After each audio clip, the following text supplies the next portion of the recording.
चलो बच्चों, next equation से रिलेटेड जो भी कॉन्सेप्ट हम लोगों ने डेवलप किए हैं उसको और थोड़ा सा एक्सटेंड करते हैं। अब जरा देखो, हमको पूछा गया है standard reduction potential E cell naught. ठीक है, दो हाफ सेल इक्वेशन दी गई हैं, या हमको ये दो हाफ सेल इक्वेशन दी गई हैं। ठीक है, हमको ई सेल नॉट की वैल्यू निकालनी है, तो ई सेल नॉट की क्या वैल्यू होगी? देखो बच्चों, अगर कॉन्सेंट्रेशन टर्म दिए जाते कि जिंक का कॉन्सेंट्रेशन टर्म होता दिया होता और आयरन फेरस का कॉन्सेंट्रेशन टर्म दिया होता तो हम आराम से पूरे सेल पर नेक्स्ट इक्वेशन लगा देते। यहाँ डबल वो है, हम कह रहे double bond. E cell equal to E cell standard minus 0.059 by n log product upon reactant, ये लगा देते अगर कॉन्सेंट्रेशन टर्म दिए जाते हमको। यहां कॉन्सेंट्रेशन टर्म नहीं गिवन है।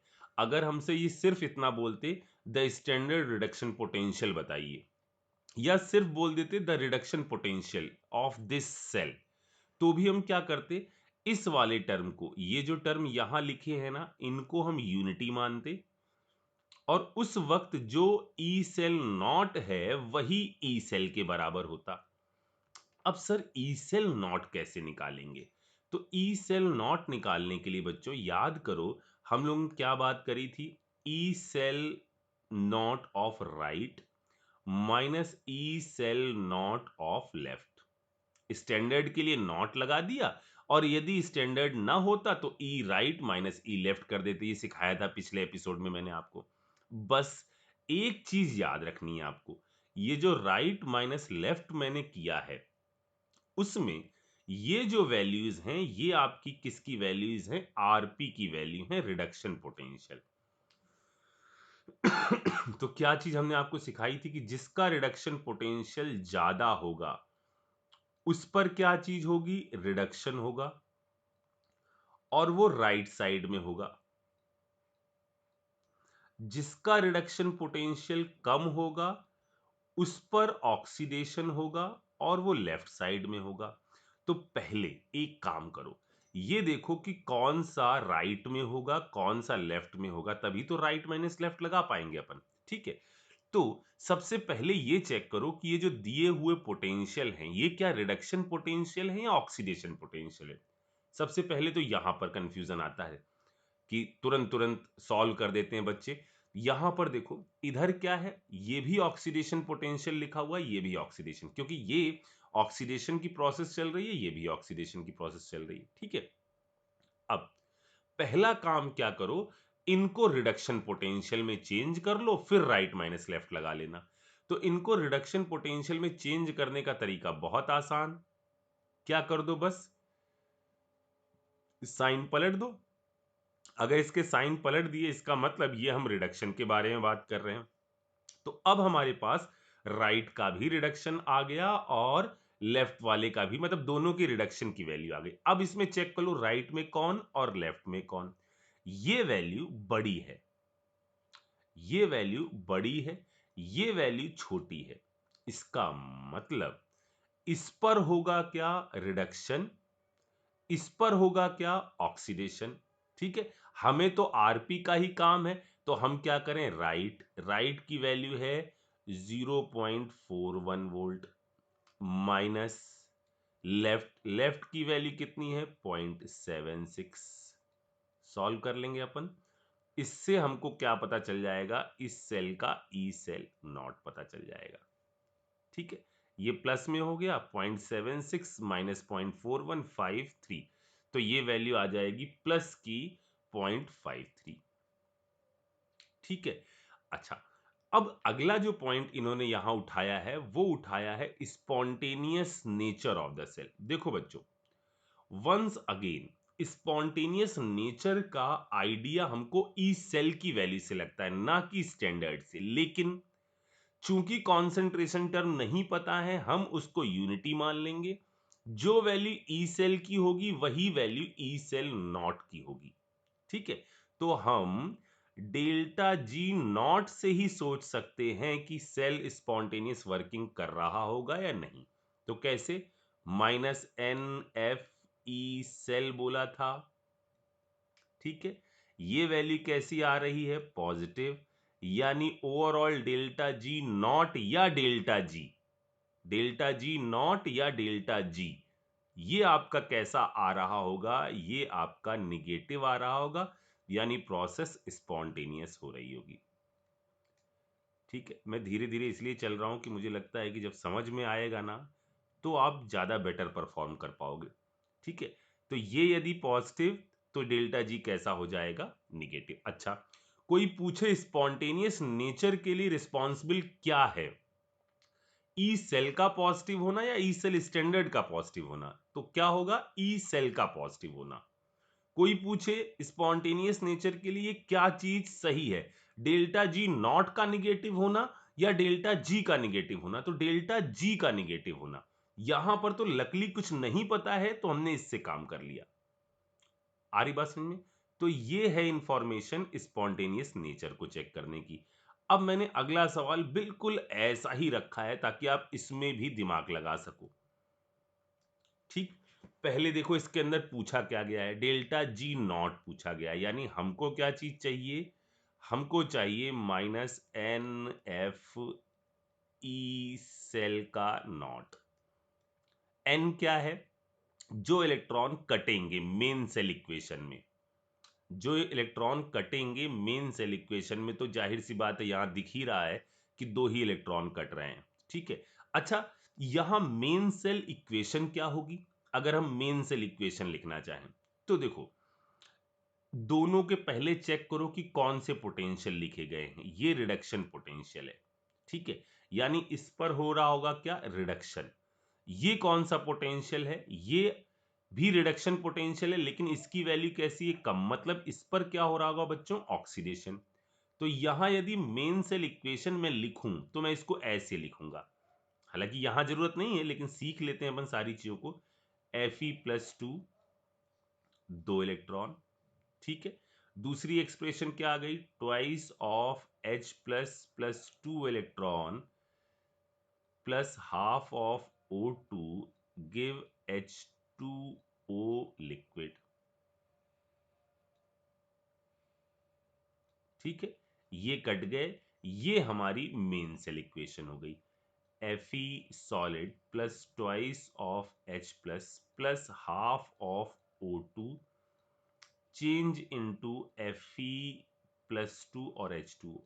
ठीक है, अब देखो जब K की एक्सप्रेशन लिखनी होगी तो K की एक्सप्रेशन में यहां जितने कॉन्सेंट्रेशन टर्म है उनकी वैल्यू लगाना और जितनी गैसेस हैं उनके लिए उनका पार्शियल प्रेशर लगाना।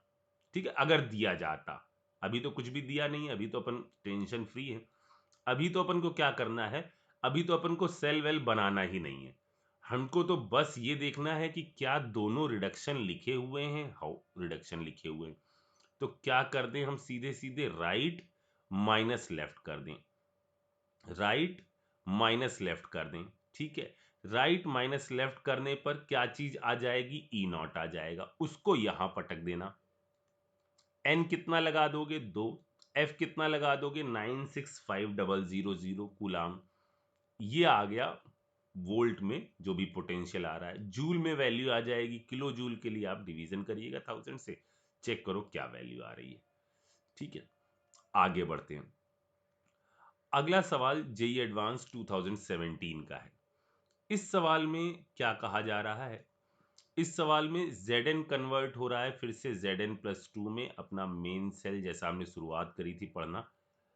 यहां कॉपर+2 कॉपर में जा रहा है। ठीक है, आपसे पूछा क्या जा रहा है? When the concentration of Zn+2 is 10 times the concentration of copper+, आपको एक्सप्रेशन बताना है डेल्टा जी का। ठीक है, अब मेरी बात सुनो, इन्होंने कॉन्सेंट्रेशन टर्म दे दिए, देखो तभी उन्होंने क्या पूछा है? डेल्टा जी पूछा है। ठीक, तो हम डेल्टा जी पर दोनों तरीके से जा सकते हैं। चाहो तो इसका क्या निकाल लो? ई सेल निकाल लो। ठीक है, इसको ई सेल फाइंड कर लो। कैसे फाइंड करोगे ई सेल? नेक्स्ट इक्वेशन लगाकर ई सेल बराबर ई सेल स्टैंडर्ड माइनस 0.059 इसका कॉन्सेंट्रेशन अपॉन इसका कॉन्सेंट्रेशन, ऐसे चल लो। या हम यहां ऑप्शन देख रहे हैं तो ऑप्शन हमको दिख रहे हैं कि 2.303 आरटी 2.303 आरटी के टर्म में आ रहे हैं और हमने ये आरटी वाला टर्म नेक्स्ट इक्वेशन में हटा दिया था, सारे कांस्टेंट रख दिए थे। तो हमने सोचा क्यों ना हम डेल्टा जी वाले से चलें, क्योंकि पूछा भी यही जा रहा है तो इसी से काम कर लेते हैं। तो डेल्टा जी बराबर डेल्टा जी नॉट, दोनों से आप कर सकते हो, कोई दिक्कत नहीं है, plus 2.303 R T log product upon reactant. अब प्रोडक्ट अपॉन रिएक्टेंट लिखने के लिए आपको मेन सेल इक्वेशन लिखनी पड़ेगी, ठीक है। अब मेन सेल इक्वेशन मैं तो सीधे सीधे अपन देख लेते हैं कि क्या हो रहा होगा। प्रोडक्ट साइड में Zn+2 आ रहा होगा क्योंकि यहां ऑक्सीडेशन हो रहा है, इस जगह पर क्या हो रहा है, oxidation. Zn goes into Zn+2 और 2 इलेक्ट्रॉन, इधर हो रहा है reduction, copper +2 electron give copper solid. मतलब जब दोनों को जोड़ेंगे तो ये सब कटेंगे, ऊपर आएगा कौन सा टर्म, ऊपर आएगा Zn+2 का टर्म और नीचे आएगा कॉपर+2 का टर्म। तो चलो इसको चिपका देते हैं यहां पर। ये क्या हो गया, हटो यार, ठीक है। ऊपर आ जाएगा किसका टर्म, Zn+2 का टर्म और नीचे आ जाएगा कॉपर+2 का टर्म। ओके, अच्छा, हमें कैलकुलेट क्या करना है, ये कैलकुलेट करना है। तो यहां पर पहले अपना लिख देते हैं वैल्यूज। यहां हो जाएगा क्या, माइनस एन कितना है, 2, ठीक है। हमें एफ के टर्म में आंसर दिए हैं तो 2f इंटू क्या हो गया, 1.1, ठीक है। 2f इंटू 1.1 क्या किया समझ में, n F E naught plus 2.303 R T. Zinc का कॉन्सेंट्रेशन कितना कह रहे हैं, 10 टाइम्स है, यानी ये वैल्यू कितनी हो गई, ये ए मान लो, ये 10 ए मान लो, कट गया, यानी log 10 वैल्यू 1 आ गई, यानी यही अपना आंसर हो जाएगा। चेक करो जल्दी से, 2.303 आर टी माइनस 2.2 एफ, ये आंसर हो जाएगा। मतलब इसका आंसर होगा चेन्नई। समझ में आ गई मेरी बात? आसान है, एक ही इक्वेशन है जो बार बार लगानी है। एक ये मतलब एक क्या यही वाली है और दूसरी वो ई वाली है, दोनों एक ही साथ तो रिलेटेड है, बस एन एफ ई ही की तो बात है, ठीक है। अच्छा, और आगे चलते हैं। अगला सवाल जो है वो क्या है, जरा इसको देखो। आपको कुछ इंफॉर्मेशन दे दी गई हैं और पूछा जा रहा है strongest reducing agent. Reducing agent मतलब जो दूसरे को रिड्यूस करे, रिड्यूसिंग एजेंट जो दूसरे को रिड्यूस करे और खुद इजीली ऑक्सीडाइज हो जाए, यानी जिसका क्या ज्यादा हो, ओपी या आरपी। तो इजीली ऑक्सीडाइज होने का मतलब उसका ऑक्सीडेशन पोटेंशियल कैसा होना चाहिए, ज्यादा होना चाहिए। जिसका भी ऑक्सीडेशन पोटेंशियल ज्यादा, वो इजीली ऑक्सीडाइज होगा, दूसरे वाले को रिड्यूस करेगा और अच्छा रिड्यूसिंग एजेंट कहलाएगा। अब ओपी देखना है हम लोग को। यहां ये वैल्यूज चेक करो क्या दी गई हैं।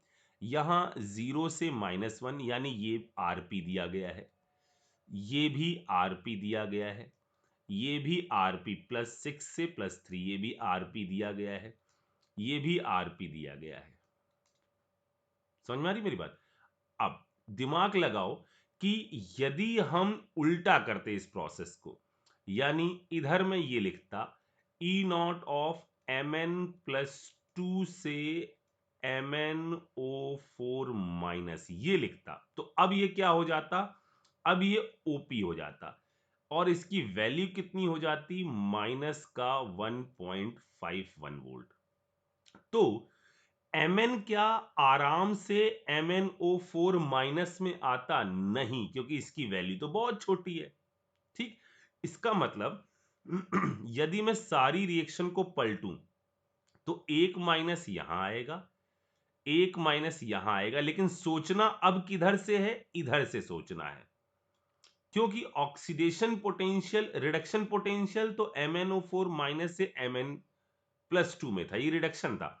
अब यदि आपको ओपी सोचना है तो Mn+2 से इधर सोचो, तो इसकी वैल्यू माइनस ये है, इसकी वैल्यू माइनस ये है, इसकी वैल्यू प्लस ये है, इसकी वैल्यू माइनस ये है। मतलब ये यहां से यहां बहुत अच्छी तरह जाएगा, खुद बहुत तगड़े से ऑक्सीडाइज होगा, सामने वाले को आराम से रिड्यूस कर देगा। क्यों? क्योंकि इसका ओपी सबसे ज्यादा है। तो स्ट्रॉन्गेस्ट रिड्यूसिंग एजेंट किसको बोलोगे, Cr+3 को या Cr को? तो Cr खुद अच्छी तरह से ऑक्सीडाइज होगा और सामने वाले को रिड्यूस करेगा। तो सही जवाब इसका होगा आगरा। ठीक है, देखो नेक्स्ट इक्वेशन से रिलेटेड जो कहानियां है ना, एक तो ऐसी आती हैं, इसके अंदर सिर्फ एक इक्वेशन, एक ऐसी आती हैं जैसे हम इस पर बात कर रहे हैं, और इसी टाइप की कुछ और है। जैसे इसको देखो, ये एक अगला टाइप है सवालों का। इसमें कहा जा रहा है reduction of NO3 minus ion is in aqueous solution is इतना, यानी NO3 माइनस को यदि हम रिड्यूस करवाना चाह रहे हैं तो इसका रिडक्शन पोटेंशियल इतना है। ठीक है, value of E0 for some metal ion given below, यहां दिए गए हैं। आपसे कहा जा रहा है कौन सा पेयर ऑफ मेटल ऐसा है that is slash or oxidised by, इसके द्वारा ऑक्सीडाइज्ड हो जाएगा। अब मेरी बात सुनो, इस तरह के सवाल अभी 1-2 साल तक फैशन में थे, अभी थोड़ा सा इनका फैशन चेंज हो गया है। 2 साल पहले तक के काफी फैशन में थे। तो इन सवालों में करना क्या होता है, NO3 माइनस के द्वारा ऑक्सीडाइज्ड होना है, ऑक्सीडाइज्ड बाई NO3 माइनस। अब यदि हम दोनों सेल को एक साथ कंसीडर करें तो हमें NO3 को कहां रखना चाहिए, NO3 को किस साइड में रखना चाहिए, ऑक्सीडेशन वाले साइड में या रिडक्शन वाले साइड में? तो जरा फिर से क्वेश्चन पढ़ो, metal that is slash or oxidised by, इसके द्वारा क्या होना है, ऑक्सीडाइज होना है। तो मेटलों को क्या होना है, ऑक्सीडाइज। तो यहां हम क्या रखेंगे, इन मेटल को रखेंगे। इन मेटल मतलब या तो हम आयरन रख लें या ये रख लें या ये रख लें, इनको हम यहां रखेंगे ऑक्सीडेशन वाले चैम्बर में। रिडक्शन वाले चैम्बर में हम रखेंगे क्या, NO3 माइनस को। पहले इतनी चीज समझ में आई? अच्छा, अब मेरी बात सुनो, अब इसको सोचना कैसे है। इसमें कॉन्सेंट्रेशन टर्म दिए नहीं गए, यानी नॉट से ही नॉट से ही हम प्रिडिक्शन कर लेंगे कि ये प्रोसेस हो सकती है या नहीं हो सकती। जैसे पहले वाले को देखो, इसका रिडक्शन पोटेंशियल दिया गया है, इसका भी रिडक्शन पोटेंशियल दिया गया है। अगर हम प्रोसेस के स्पॉन्टेनियस नेचर के बारे में सोचना चाहें और कंसंट्रेशन नहीं दिया है तो हम किससे सोचते हैं, ई सेल नॉट से। ठीक है, राइट माइनस लेफ्ट करो, दिमाग में सोचो, कभी भी ऐसा सवाल आ जाए ना तो दिमाग में एक सेल कंस्ट्रक्ट करो, सोचो कि कौन सा राइट में होगा कौन सा लेफ्ट में होगा। अब जरा देखो, क्या ये पहली प्रोसेस हो सकती है? तो राइट माइनस लेफ्ट, इन कोफिशिएंट से कोई मतलब नहीं है, इन कोफिशिएंट से कोई मतलब नहीं है, क्योंकि हम तो क्या चीज कैलकुलेट कर रहे हैं, नॉट। वो तो एन वाले टर्म लॉग के अंदर, लॉग जो कॉन्सेंट्रेशन था वो तो हमने 1-1 ले रखा है ना, क्योंकि कॉन्सेंट्रेशन टर्म तो दिए ही नहीं गए। तो ई सेल, इसको हमने राइट में रखा है, इसको लेफ्ट में रखा है। Right minus minus of this value कैसी आ जाएगी, पॉजिटिव। मतलब ये जो पर्टिकुलर चीज है, वेनेडियम जो मेटल है, ये इस प्रोसेस को करवा देगी। वेनेडियम जो मेटल है वो इस प्रोसेस को करवा देगी।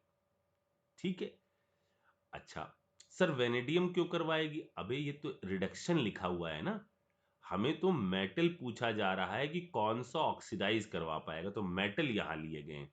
ये तो उन्होंने इसलिए दे रखी कि आपको पलटना ना पड़े, क्योंकि ई सेल के लिए आपको राइट का भी रिडक्शन चाहिए होता है, लेफ्ट का भी रिडक्शन चाहिए होता है। अब आयरन, चलिए राइट माइनस ऑफ दिस, तो ये वैल्यू भी कैसी है? पॉजिटिव, मतलब ये भी इस काम को कर देगी। अगला आते हैं, राइट, सॉरी एक सेकेंड, मैंने उल्टा तो नहीं कर दिया? यहां ये राइट था ना, राइट माइनस नहीं, सही है, राइट माइनस सही है। अब राइट माइनस ऑफ दिस, ये वैल्यू कैसी आ जाएगी? निगेटिव, मतलब गोल्ड इस प्रोसेस से बाहर है। अगला देखिए, इस वाले में राइट माइनस ऑफ लेफ्ट, यानी ये भी इसके अंदर है। तो वेनेडियम, आयरन और मरकरी इस प्रोसेस को करेंगे। चलिए देखते हैं जरा सा कौन कौन से ऑप्शन आ रहे हैं। पहला सही है, हाउ, दूसरा सही है, हाँ,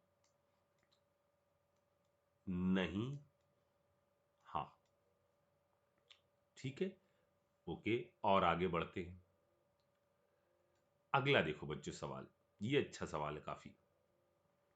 इसमें कहा गया है कि इनिशियली ये एक सेल दिया गया है, इसके अंदर 1m Ag प्लस है और 1m कॉपर प्लस 2 आयन लगे हुए हैं। ठीक है, अब कहा गया कि आपको सेल का पोटेंशियल कैलकुलेट करना है आफ्टर इतने एम्पियर की करंट, जब यहां पर इतनी देर तक फ्लो हो रही है। मतलब यहां पर जो करंट फ्लो हो रही है, ये कितना फ्लो कर रही? इतने एम्पियर करंट। और आपसे पूछा गया सेल पोटेंशियल आफ्टर दिस। अब देखो होगा क्या बच्चों, यहां पर आप दोनों कॉन्सेप्ट मर्ज कर रहे हो, जो आपने इलेक्ट्रोकेमिकल का पढ़ा था और जो आप अभी, सॉरी, जो आपने इलेक्ट्रोलिटिक का पढ़ा था और जो आप अभी पढ़ रहे हो इलेक्ट्रोकेमिकल का।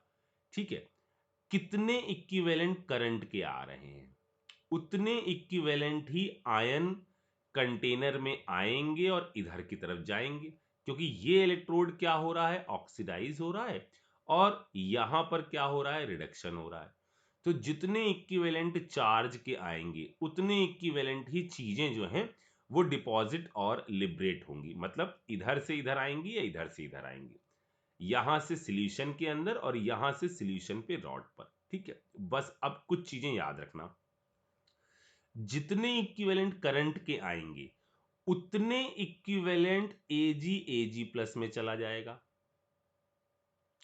और यहां याद रखना इसका कॉन्सेंट्रेशन 1 प्लस समथिंग होगा, ये बढ़ेगा, और इसका कॉन्सेंट्रेशन कुछ 1 माइनस वाई होगा। सर इधर एक्स इधर वाई क्यों?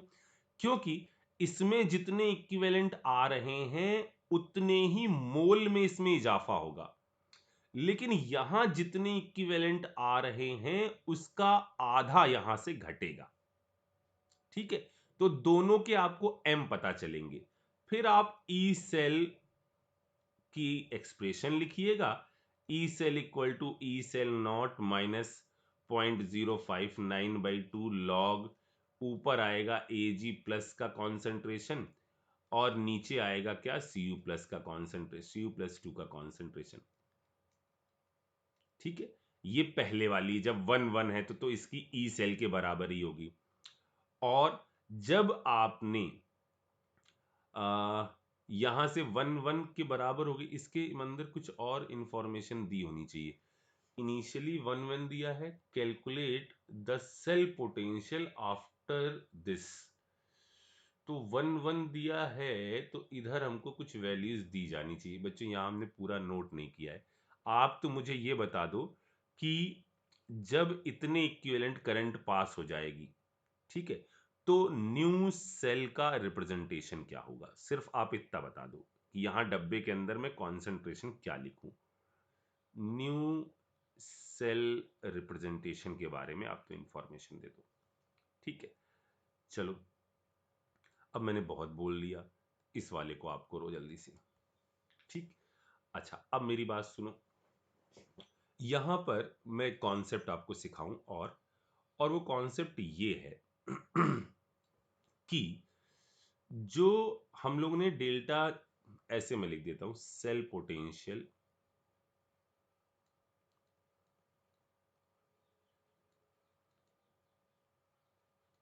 And equilibrium constant.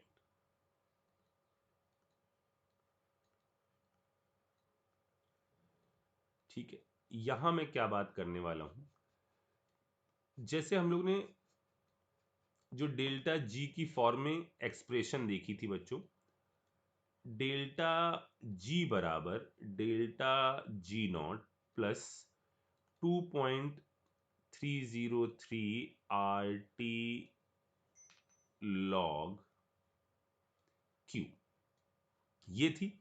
अच्छा, एट इक्विलिब्रियम क्या चीज जीरो होती है? एट इक्विलिब्रियम, ये मैथमेटिकल एक चीज हम डिफाइन कर रहे हैं यहां पर। तो एट इक्विलिब्रियम क्या चीज जीरो होती है, नॉट या जी? तो आप सब कहोगे कि डेल्टा जी जीरो होता है। ठीक है, यहां पर मैं इसको ऐसे लिख लूं अब जरा सा कि minus of delta G naught equal to क्या हो गया, 2.303 आर टी। अब चूंकि मैं बात कर रहा हूं जीरो, क्यों किया? क्योंकि मैं बात कर रहा हूं किसमें, एट इक्विलिब्रियम पर। ठीक है, अच्छा देखो, इक्विलिब्रियम पर डेल्टा जी जीरो हो गया, डेल्टा जी जीरो हो गया, इसका मतलब इनडायरेक्टली ई सेल कैसा हो गया, जीरो। मतलब अब यहां पर सर्किट में कोई भी करंट नहीं फ्लो कर रहा होगा, क्योंकि ई सेल जीरो मतलब दोनों पॉइंट का पोटेंशियल डिफरेंस कैसा आ गया है, सेम आ गया है। इस हाफ सेल का और इस हाफ सेल का पोटेंशियल जो है वो कैसा आ गया है, सेम आ गया है। ठीक है ना? तो delta G equal to zero, इसका मतलब प्रोसेस कहां है, एट इक्विलिब्रियम। और एट इक्विलिब्रियम में क्या चीज होगी, ई सेल कैसा आ जाएगा, जीरो के बराबर आ जाएगा। मैं यहां क्या चीज बताना चाह रहा हूं आपको, मैं यहां ये बताना चाह रहा हूं कि हो सकता है कभी आपसे पूछ लिया जाए कि इक्विलिब्रियम जब आएगा तो क्या होगी इक्विलिब्रियम कांस्टेंट की वैल्यू, तो आप इसको यहां से रिलेट कर सकते हो,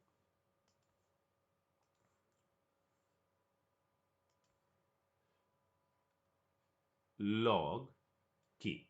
ठीक है, यहां मैंने लिख दिया क्या, माइनस का एन एफ ई, तो ये हो गया n F E naught equal to 2.303 R T log के।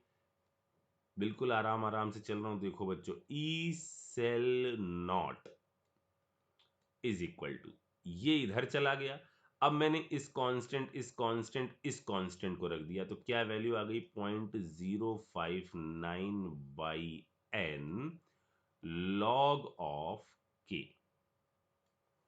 यानी यदि आपको नॉट वैल्यू पता हो तो आप ये बता दोगे कि कब आपका इस सेल के अंदर करंट फ्लो होना बंद हो जाएगी और उस वक्त का प्रोडक्ट अपॉन रिएक्टेंट का कॉन्सेंट्रेशन क्या वैल्यू होगी। ठीक है, इस पर बेस्ड जो सवाल हैं बहुत इजीली सॉल्व कर लोगे आप लोग, मैं इसको दिखाता हूं आपको। जैसे यहां दो इक्वेशन दी गई हैं और आपसे इसको लॉग के की वैल्यू पूछी जा रही, इसको बताना जरा सा मुझे। ठीक है, अच्छा आगे बढ़ते हैं जरा सा, ये सवाल भी इक्विलिब्रियम कांस्टेंट निकालने का है। अब लेकिन इसके अंदर जरा ध्यान से देखो, इसमें कॉन्सेंट्रेशन टर्म दे दिए गए हैं और इक्विलिब्रियम कांस्टेंट निकालने के लिए आपको क्या चीज की जरूरत है, ई सेल की जरूरत है या ई सेल नॉट की जरूरत है? तो जैसा मैंने कहा, ये तो यहां जीरो है, आप नॉट से ही तो कैलकुलेट करते हो के इक्विलिब्रियम। ठीक है, यानी यहां पर आपको नॉट चाहिए और इन्होंने क्या दिया है, देखो कॉन्सेंट्रेशन दे दिए और ईएमएफ ऑफ अबव सेल दे दिया है, मतलब इस सेल का ईएमएफ दे दिया है। यानी ये वैल्यू किसकी दी गई है, ये वैल्यू दी गई है ई सेल की वैल्यू, क्योंकि कॉन्सेंट्रेशन गिवन है ई सेल की वैल्यू। आप फाइंड करिए ई सेल नॉट, और मुझे बताइए कि क्या है इक्विलिब्रियम कांस्टेंट। ठीक है, जल्दी से निपटाओ।